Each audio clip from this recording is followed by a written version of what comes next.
Ну как может государство помочь, скажем, матери, когда оно убивает ее ребенка? Вот как оно? Они убили и все.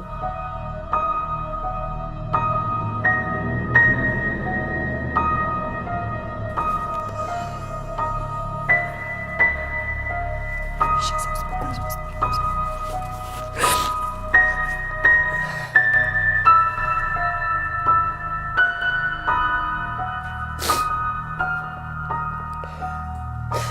И вот последний раз я видела сына 11 марта.